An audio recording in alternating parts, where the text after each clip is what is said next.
good morning, good morning, good morning. Good morning to all my viewers. Good morning to all my followers. Guys, it's another day. It's Wednesday. So, another day sa mga pagsubok sa buhay natin. Laban lang po at huwag sumuko. Don't give up any trials of our life. So, be strong and always keep prayers. Yun lang po.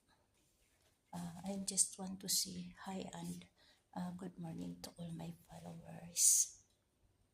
Guys, see you. God bless us. See you guys. Bye-bye.